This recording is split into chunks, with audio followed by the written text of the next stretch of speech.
Hey now, we are back after a week break that I thought I needed, but I did not need. I could not wait to come back. I was literally chomping at the bit. This was 1 week that I literally was counting the days that I started. I mean, the article right now at themadlabmma.com, it's already up. It was up yesterday. That's how I was just like, you know what, screw this. I ain't taking the week off. I just did my research. I did the article. So the article itself actually is up. The entire breakdown, full breakdown, every single fight. The DFS started to go up a little bit. We still got to put the wagers in and all that stuff. So if you guys are interested, we are on a long stretch right now. We're up units on the year. Had a little bit of a blip in the radar with the fight last week, but we were on a 7-week win streak up until that point. So we're doing good. We are looking to stabilize that and start another streak this week. Tough wagering card. We'll get into that in a little bit, but it's a tough wagering card. There's a lot of factors involved. I want you guys to keep in mind altitude. Altitude is an absolutely real thing. And we're going to talk about the do's and the don'ts of altitude and certain things you can control and certain things you can't control. So we're going to get into that a little bit too. One thing I did want to cover before we start, I don't know if you guys did watch any fights this weekend, but there was boxing on.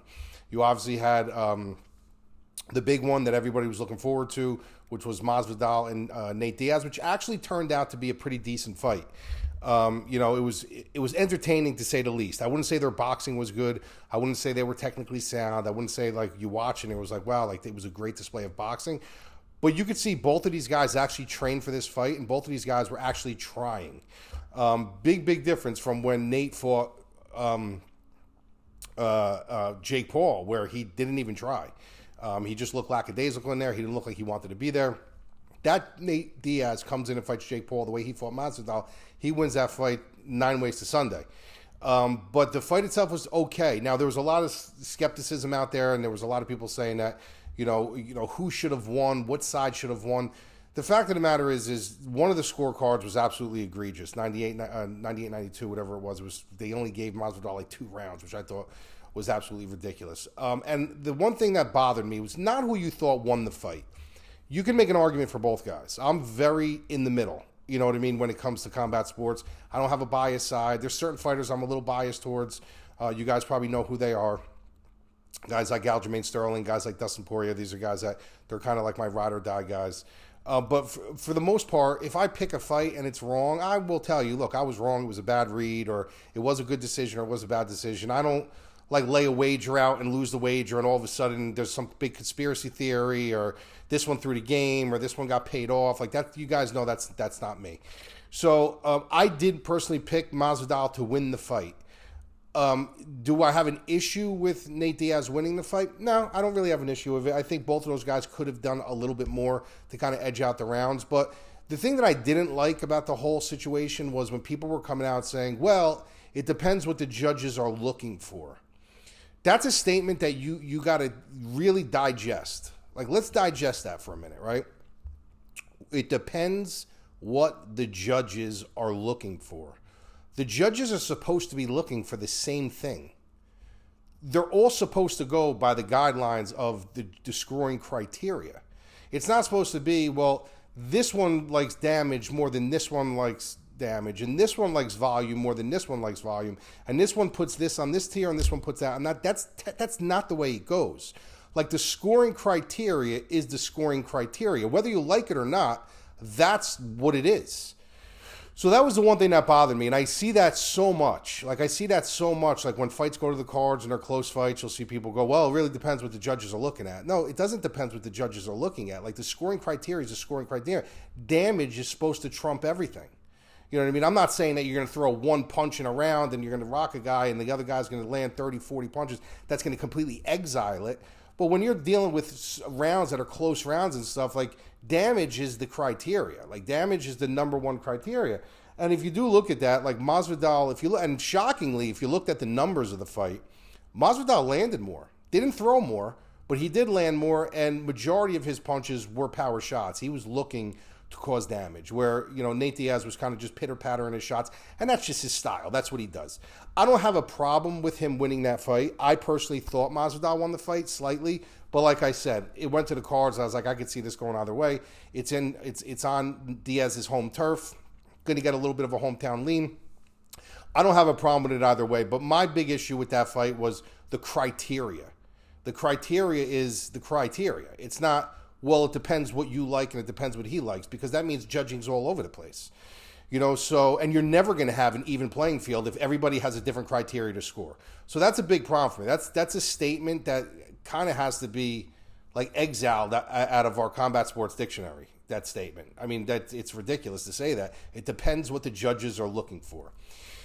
If you flip the channel to the other boxing match that was on, this Shakur Stevenson fight, there's two fights I want to talk about. I obviously want to talk about the Shakur Stevenson fight. I'm a big Shakur Stevenson guy. He comes from my hometown, Newark, New Jersey.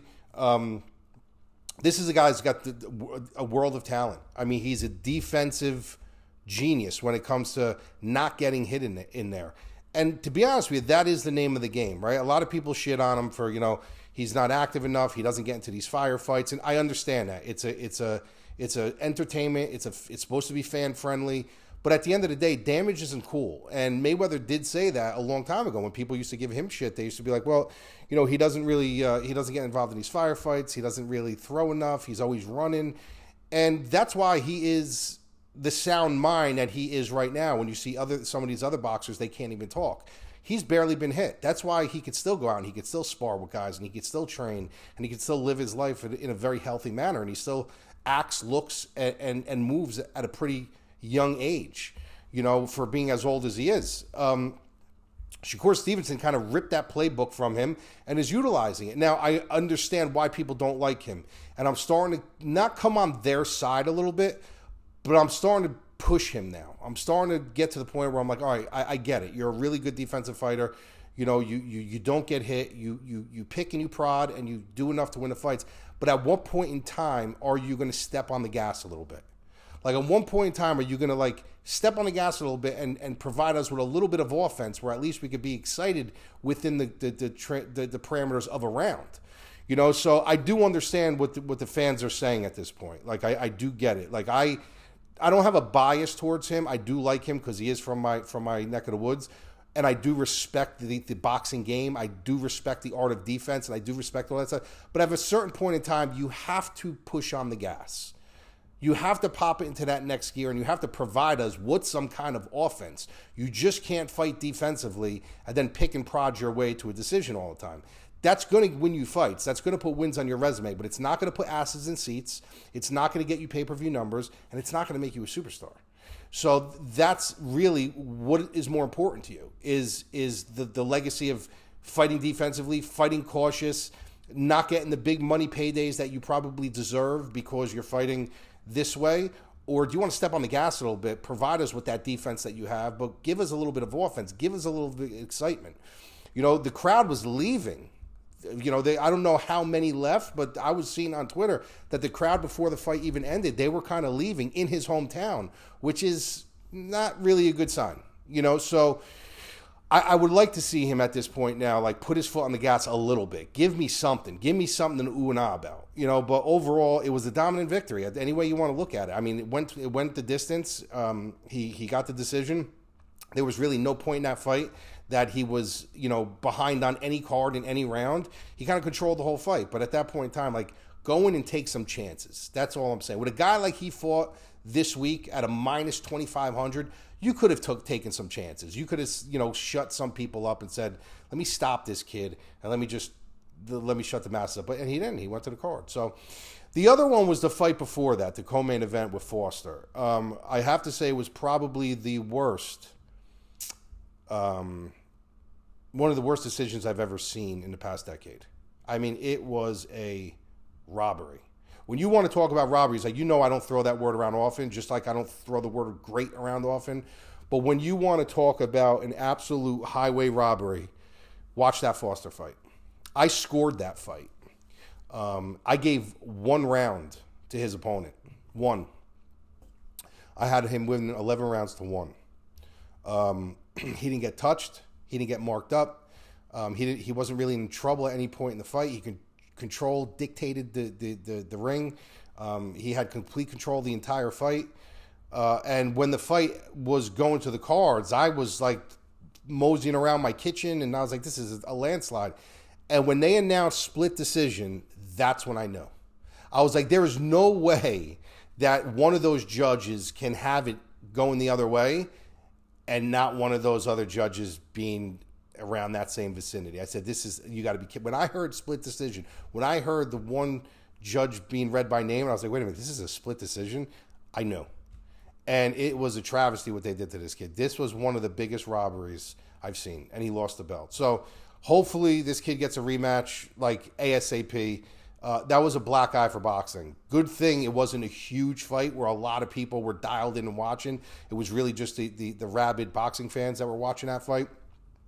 And there was no person that I know, no person watching that fight, no person on Twitter, no person anywhere on social media that even had that fight close. Even Tim Bradley, the one that was announcing the fight, no way. How can this be? No, everybody. Even the announcer that went into the ring said, I had this 11 rounds to 1. He had it the way I scored it. So that was a travesty. That was an absolute travesty what happened. That needs to be fixed. Like, that is a fight where, and I don't call for investigations often, but that is a fight that absolutely those judges deserve to be investigated. And this goes back to my point. Of why does Dana White, why does Oscar De La Hoya, why does Bernard Hopkins, why does all these guys have to go on a podium and talk? The fighters got to go on a podium and talk. Why don't the refs or the judges ever have to take some kind of ownership and get on the podium and explain themselves? Why? Like, why? Why can't they do that? Why can't a situation come where the fighters got to do it, win or lose?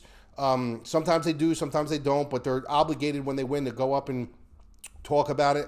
A lot of the times, if it's a close fight or a controversial fight, the loser will come up and talk about it. Dana White will come out and talk about the whole card. Oscar De La Hoya, Bernard Hopkins, all these guys will come out and talk. But in situations where refs have early stoppages or late stoppages or a judge has a maniacal card, why can't they say, look, let's have a good night tonight. We're going to have a good night tonight, but I just need to know you got to set about 10 minutes aside at the end of the night in case something happens. Let's hope it doesn't. Let's hope nothing crazy happens. Let's hope all the cards are correct. Let's hope there's no crazy stoppages or any kind of stoppage that we need to deal with. But just you guys got to keep 10 minutes, 15 minutes open after the card to answer some questions for the media. Why? What's the criminality behind that?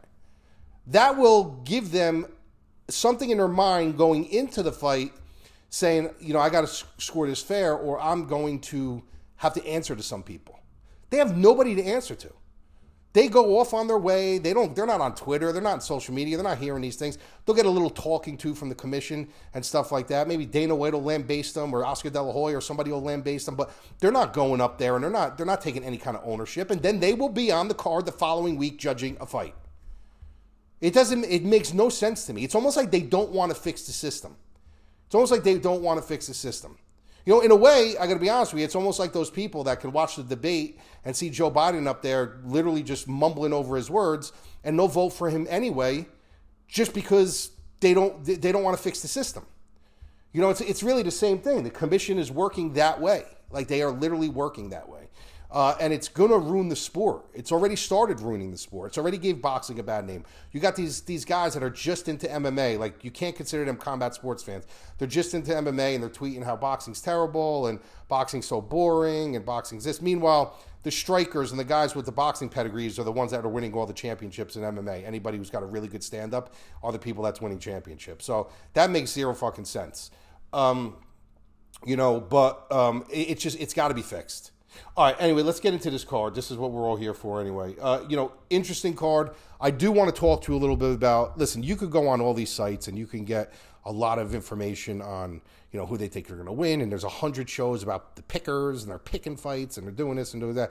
I'm going to give you like my information and my intel and my thoughts on fights and stuff like that. But I also want to deliver you actual things that people just don't deliver to you.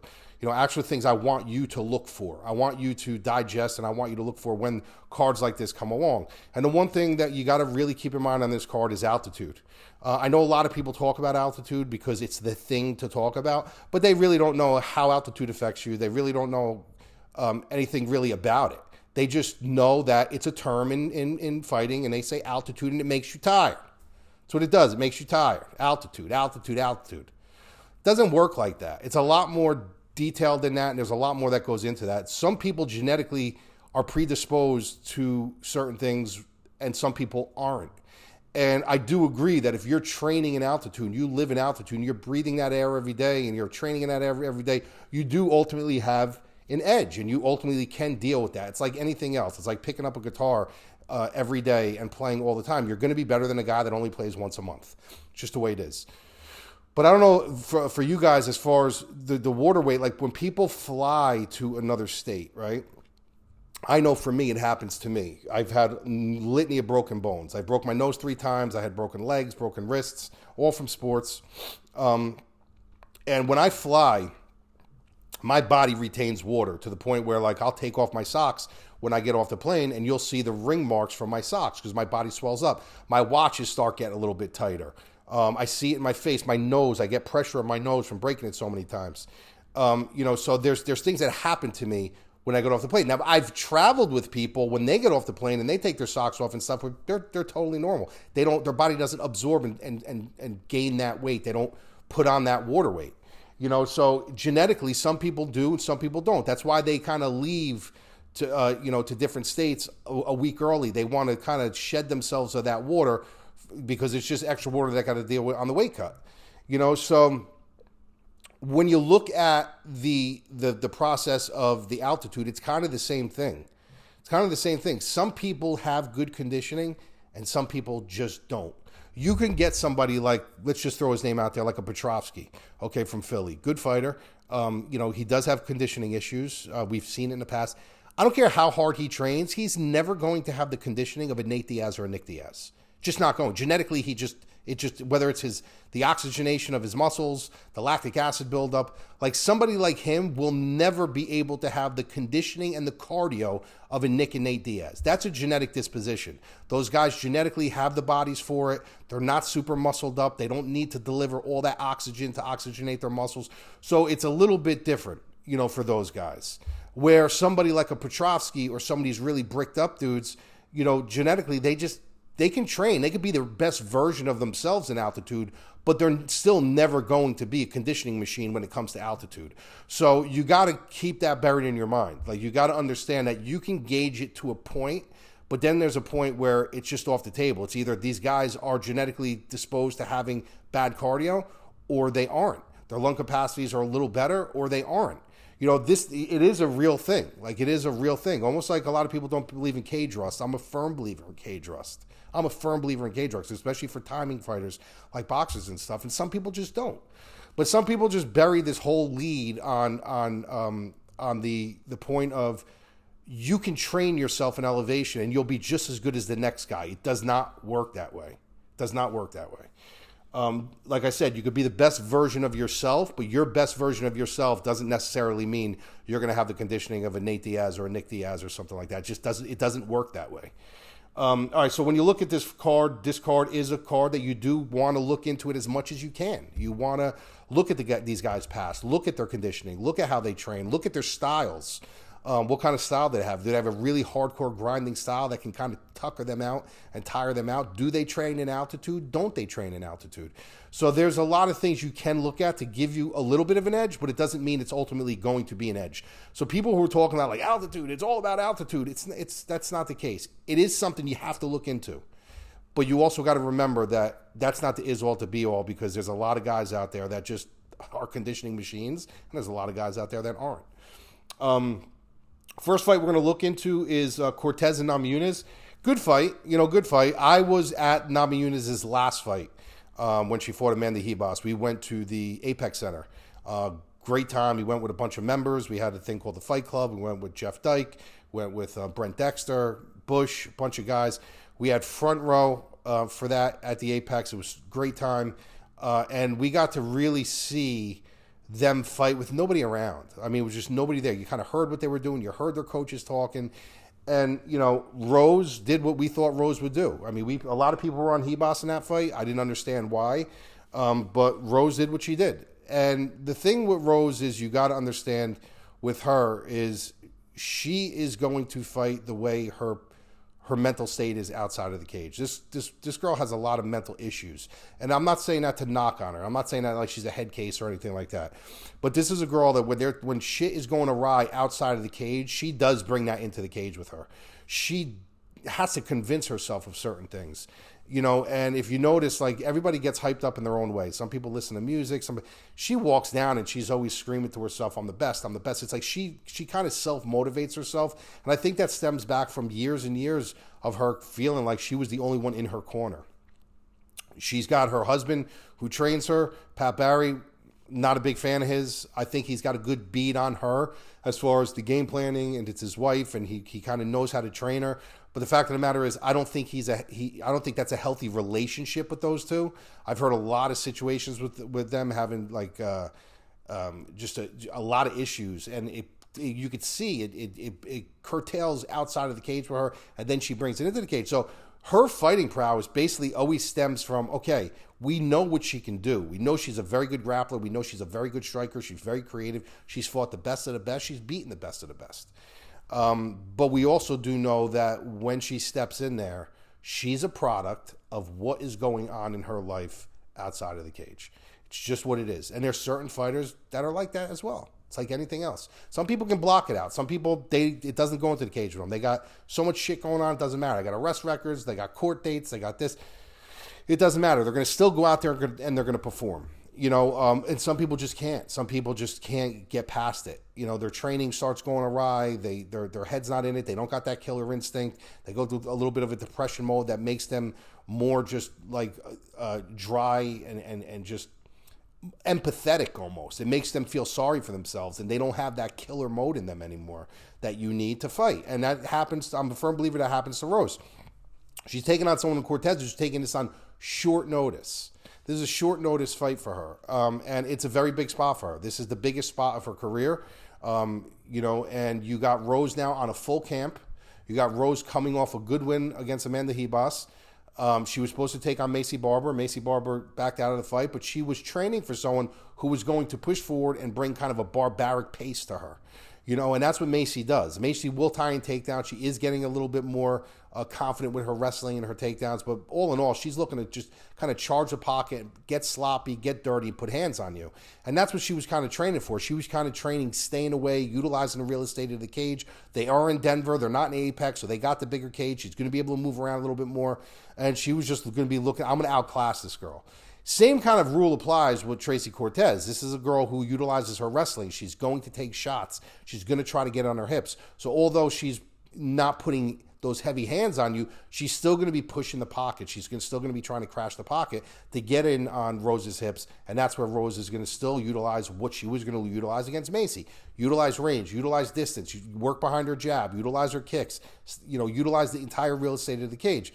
Now, I just think Rose is better everywhere. That's the issue for me here. She's better everywhere. She's got a full camp. She's coming in with a little bit of momentum. She's fought the much higher level of competition. She's the better striker. No, I wouldn't say she's the cleaner wrestler, but her grappling is pretty underrated and very good. It's very good, her grappling. Excuse me while I take a sip of this drink. Don't make fun of that color.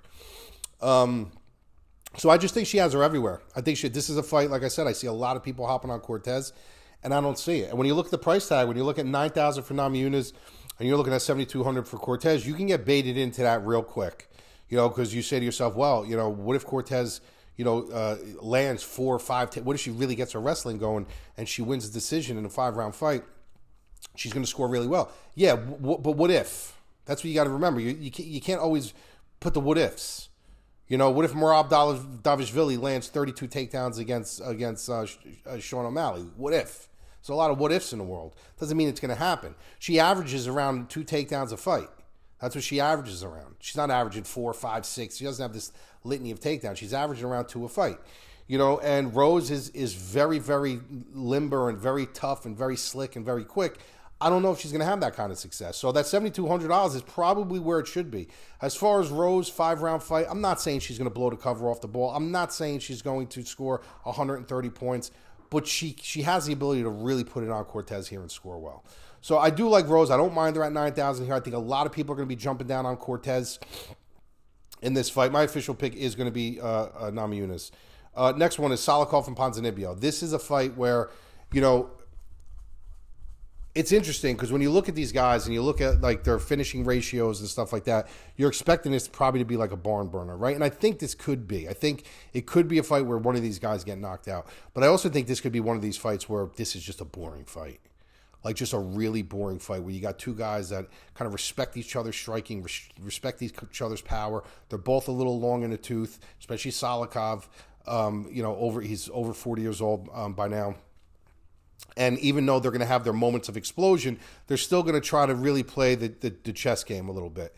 You know, so this could be a fight that's kind of boring. I'm leaning Ponzinibbio because I do think, forget about the age. Like, the age isn't that big of a deal. I mean, 40 to 37 is really not that big of a deal, depending on how you take care of your body. But when you look at Salikov, the guy's got like 130 kickboxing fights. It's like, this guy's been in it. And also Ponzinibbio. But I'm just saying, I think Ponzinibbio is the better MMA fighter, the all-around fighter. I'm not saying he's a better kickboxer. I'm not saying he's the better striker. I think he's the better all-around MMA fighter in this fight. He's got more ways to win. I know Salikov has been known as of late to shoot for takedowns, but it doesn't mean he's controlling you there. It doesn't mean he knows how to really, you know, take top control and transition over and do the proper things he needs to do to kind of keep that control. It just means he's getting takedowns.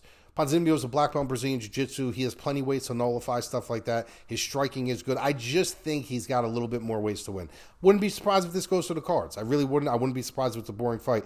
But I also wouldn't be surprised if one of these guys end up finishing each other. So, close fight. I could see it going either way, but I do think Ponzinibbio is the better fighter in this spot. Next one, Silva and Dober. I like this fight for Dober. I do. Especially from a DraftKings perspective, he's one guy I'm going to lean on a little bit in DraftKings. Because if you look at this, it's 8,200, 8,000. And I know a lot of people are jumping on the Gene Silva bandwagon here after his fight with Jourdain. Knocked him out in the second round. Jourdain's never been knocked out. Great performance. The guy's hits like a truck. But you also got to remember with that, is you're getting a guy that just fought 2 weeks ago. He did a weight cut 2 weeks ago. He's got to come back. He's got to do another weight cut. And now he's going to fight in altitude. And the reason why this matters to me is because Drew Dober is on a full camp. Drew Dober lives in Colorado. Drew Dober trains in altitude. And this is kind of a home fight for Drew Dober. He doesn't have to travel anywhere. So you got Silva, who just fought, even though he didn't take any damage, he just fought. He had to cut weight. He got on late notice. He's cutting weight again. He's going to Denver. He's got to get in that altitude. It's a lot. Plus, you got to mentally prepare yourself for that again. You know, like, I know adrenaline dump is a totally different thing, but you can also, you know, dump your adrenaline, you know, the whole process of the fight, the interviews, getting yourself hyped up to get in there. Then finally you're in there. Then you're actually fighting. You kind of hit a withdrawal point. Like where you just like everything just drains and you got to rebuild it again. He's got to go through that process all over again, everything in a very short span of time. This is a really good spot for Drew Dober. There's no reason why Dober shouldn't win this fight. He's the bigger guy. He's strong.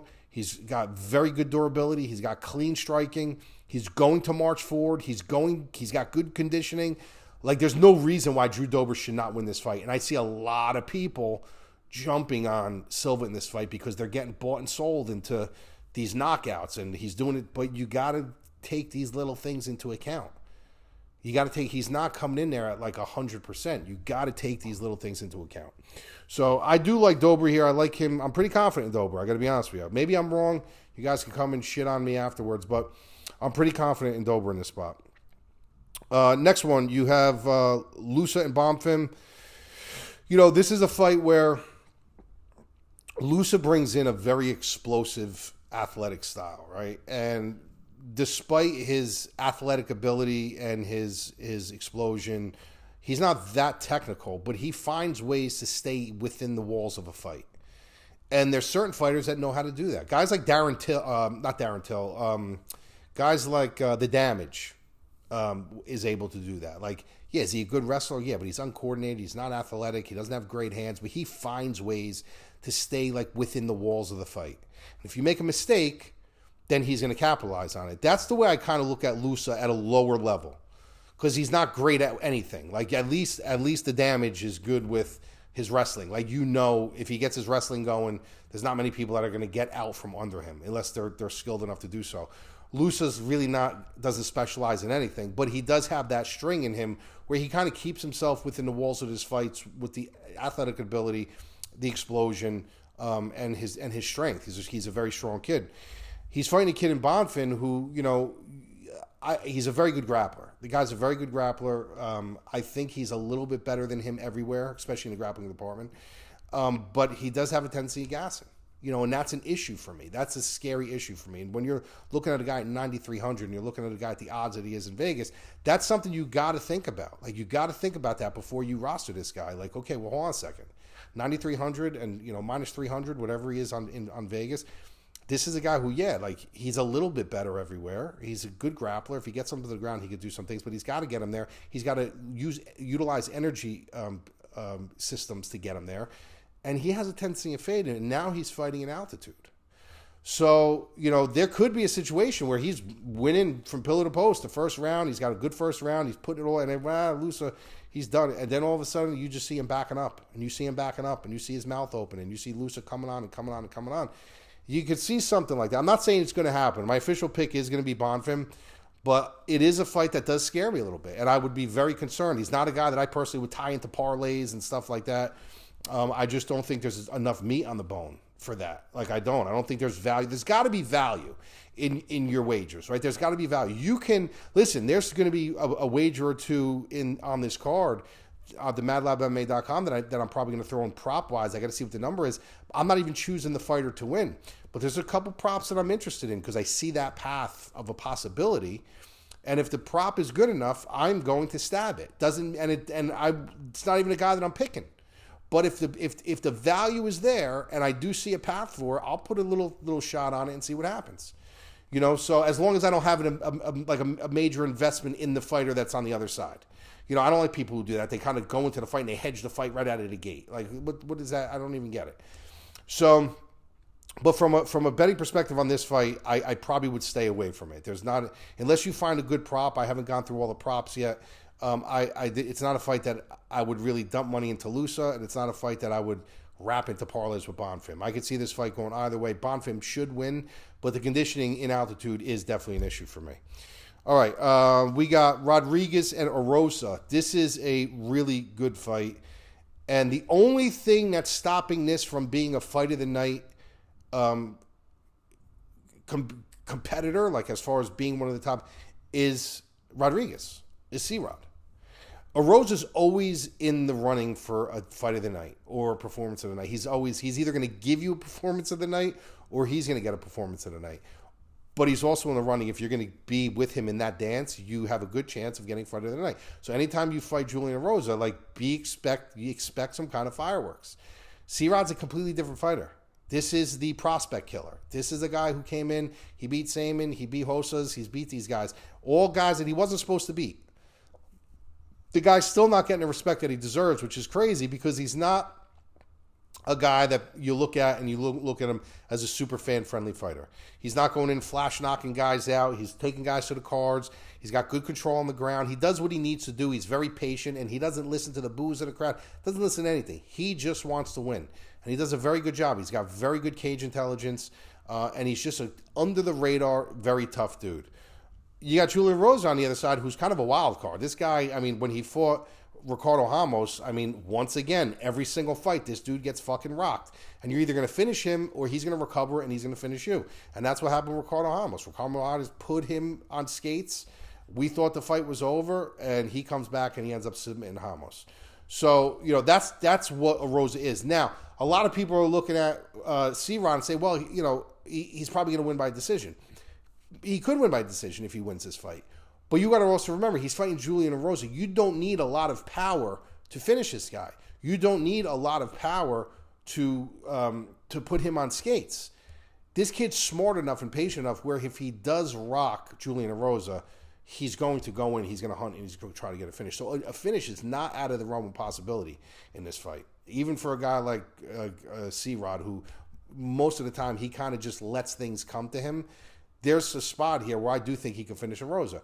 I don't think Rosa can finish him. Like, I don't think he can. I think he has the ability to make it a chaotic fight, maybe hurt him.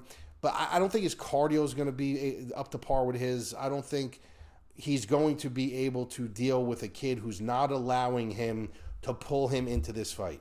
He's going to try to pull him into chaos, and C-Rod's like, no. You're going to come back this way. You're going to come back this way, and we're going to fight a tempered fight. And Julian Rosa doesn't fight well with structure. He fights very well in chaos. So that's why I think Julian Rosa wins this fight. I do like him in this spot. He's getting love finally. 8,900 on DraftKings, 7,300 for a Rosa on DraftKings. Like I said, this is a guy that you can use him as a parlay piece, but you do got to be careful. Julian Rosa finds ways to make things very sticky. You know, so like I said, this card is not a card where you're going to invest a lot of money in from a wagering perspective. I'm always going to shoot it straight with you because everything that I give on my website, I bet. I don't go out and say 5-6 units. If I'm putting a half a unit on, I tell you guys, I ain't bad. I'm putting a half a unit on this. That's it. I'm not one of these guys who are lying on Twitter saying that I'm doing 7 units on. One guy put like fucking 14 units on Jiri Prochazka or 7-8 units on Jiri Prochazka. When he came off the injury, then he did another 7 units on him. Then he's doing parlays for 5 units and 6 units, and they're all shit in the bed. Like, that's not his money. Those aren't those guys' money. It's just not what it is. If you guys want to follow that stuff, it's free intel. That's what it's there for. I mean, you know. But for me, I'm going to tell you the truth. Like, pull back your money on this card a little bit. Have fun. Play DraftKings. You know, put some wagers in. But don't invest your entire bankroll into it. You know, don't invest your entire bankroll into it. If you guys want more, if you guys want to see all my write-ups, you want to see all my DK, you want to see all my, you know, my personal bets that I put in myself, go to themadlabmma.com. We have weekly, monthly, yearly specials. We throw contests. We have one of the best communities you'll ever be a part of. It's like a family in there. I got some of their personal phone numbers. They have my personal phone numbers in there. And we just have a great time. They're in there all week sweating soccer. It's not only MMA and boxing. It's football season rolls around. We got football. We got basketball. We got so many really, really good things going on. We also have our producer. We're going to probably do this next week. We're going to start this next week. But our producer, Mackenzie, she's going to start doing a lock of the week. We do the dog of the week with Showdown, and Mackenzie's going to start doing the lock of the week. So it could be a favorite, it could be a dog, it could be whatever she wants it to be, but she's going to start shooting a video. We were going to do it this week, but you know, Anthony's away. I wasn't in the office. I'm shooting the show obviously today. So next week we'll kick off Mackenzie's lock of the week. We haven't really named it yet, but she's going to come on and she'll do her little video and tell you what her lock is. So look forward to that. And that is it. I will talk to you guys after the fights. Enjoy, win some money.